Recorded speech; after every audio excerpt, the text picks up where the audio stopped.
हिजकील बाब नंबर 10। मैंने उस गुम्बद पर नजर डाली जो करूबी फरिश्तों के सरों के ऊपर फैली हुई थी। उस पर संग लाजवर्द का तख्त सा नजर आया।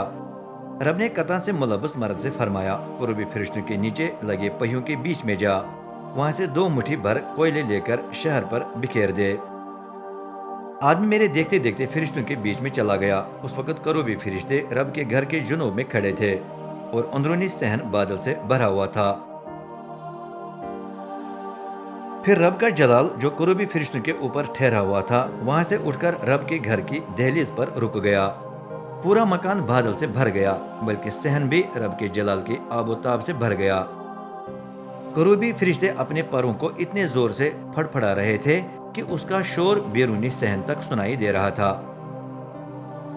यूं लग रहा था कि कादिर मुतलक खुदा बोल रहा है। जब रब ने कतान से मुलब्बस आदमी को हुक्म दिया कि करूबी फरिश्तों के पहियों के बीच में से जलते हुए कोयले ले, तो वो उनके दरमियान चलकर एक पहिए के पास खड़ा हुआ। फिर करूबी फरिश्तों में से एक ने अपना हाथ बढ़ाकर बीच में जलने वाले कोयलों में से कुछ ले लिया और आदमी के हाथों में डाल दिया। कतान से मुलब्बस ये आदमी कोयले लेकर चला गया। रब अपने घर को छोड़ देता है। मैंने देखा कि करूबी फरिश्तों के पैरों के नीचे कुछ है जो इंसानी हाथ जैसा लग रहा है। हर फरिश्ते के पास एक पहिया था।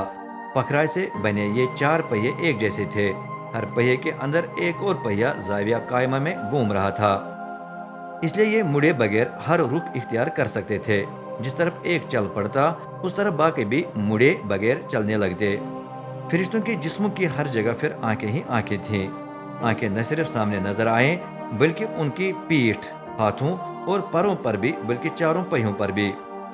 तो भी ये पहिए ही थे, क्योंकि मैंने खुद सुना कि उनके लिए यही नाम इस्तेमाल हुआ। हर फरिश्ते के 4 चेहरे थे। पहला चेहरा करूबी का, दूसरा आदमी का, तीसरा शेर बबर का और चौथा उकाब का चेहरा था। फिर करूबी फरिश्ते उड़ गए। वही जानदार थे जिन्हें मैं दरियाई कबार के किनारे देख चुका था। जब फरिश्ते हरकत में आ जाते तो पहिए भी चलने लगते, और जब फरिश्ते फड़फड़ाकर उड़ने लगते तो पहिए भी उनके साथ उड़ने लगते। फरिश्तों के रुकने पर पहिए रुक जाते और उनके उड़ने पर ये भी उड़ जाते, क्योंकि जानदारों की रूह उनमें थी। फिर रब का जलाल अपने घर की दहलीज से हट गया और दोबारा करूबी फरिश्तों के ऊपर आकर ठहर गया। मेरे देखते देखते फरिश्ते अपने परों को फैलाकर चल पड़े। चलते चलते वो रब के घर के मशरिकी दरवाजे के पास रुक गए।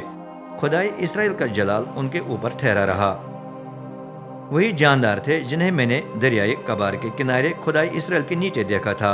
मैंने जान लिया कि ये करूबी फरिश्ते हैं। हर एक के 4 चेहरे और 4 पर थे, और परों के नीचे कुछ नजर आया जो इंसानी हाथों की मानंद था। उनके चेहरों की शक्ल व सूरत उन चेहरों की मानंद थी जो मैंने दरियाई कबार के किनारे देखे थे। चलते वक्त हर जानदार सीधा अपने किसी एक चेहरे का रुख इख्तियार करता था।